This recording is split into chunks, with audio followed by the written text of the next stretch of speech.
Are you taking the actions you need to take in order to get the results that you desire?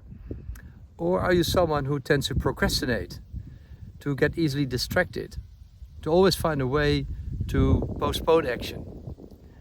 And then later on you may get frustrated why you didn't take the action and you start beating yourself up.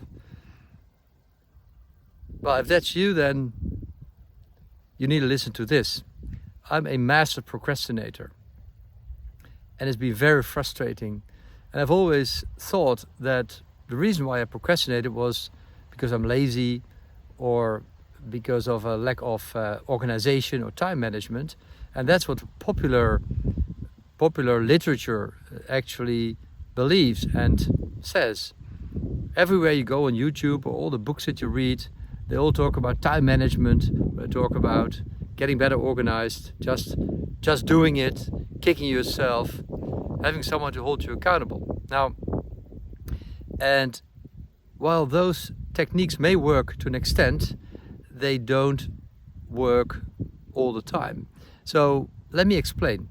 Now there's two types of situation. One situation is where you have a deadline.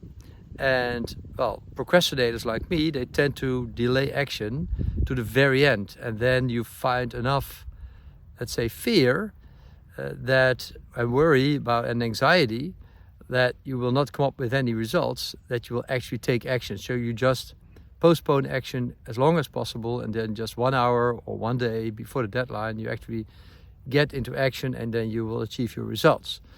And then you can tell everyone, well, you know, I didn't have much time to prepare, so if I fail this exam or if this report is not good enough, then you always have a way out, because you can say, well, I didn't get to spend much time. And if you have a result that exceeds, let's say, your normal expectations of what you might achieve in such a short time frame, then you can actually tell yourself, well, you see how brilliant I am, because, you know, even though I only had an hour or a day, I still pulled it off and had a fantastic results. So I'm brilliant. So that's a perfect strategy to sustain this habit of procrastination, even though it comes with great anxiety and fear and worry, and stress, and you know, and beating ourselves up and low self-confidence. But there's another category of task where we don't have the benefit of having an external deadline. Let's say a deadline that somebody else set for us, whether it's our boss or a partner or some project, some activity that you, an event that you have planned, that you're organizing. And that other activity that is very prevalent when you are an entrepreneur, especially when you're self-employed, like a coach or a solo entrepreneur. Why? Because, well, there are no real deadlines. You work for yourself, so, you know, you can postpone action without any repercussions. At least that's how it seems. Now, what's the issue? The issue is that it doesn't have anything to do with time management or with being lazy and beating yourself up. Because let's face it, we know very well that we are postponing action, that we should take action. And if we tell ourselves that we need to be tougher and just do it, or if we have somebody else that holds us accountable and tells us, well, why didn't you do it? You should work harder, and you're lazy or you're weak. Well, that doesn't work. I mean, that even gives us a worse feeling about ourselves.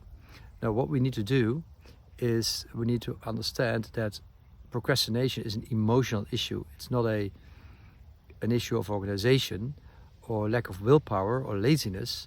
In fact, most procrastinators are not lazy at all. They can be very active. Laziness has to do with low energy and doing nothing. No, it's not that.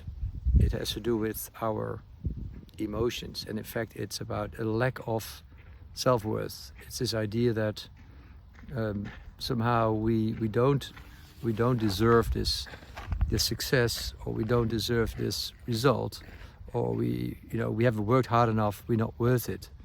And that's actually the main reason why we don't take action. We feel guilty, we feel not worthy, and that's why we actually set ourselves up for failure. And that's the real issue.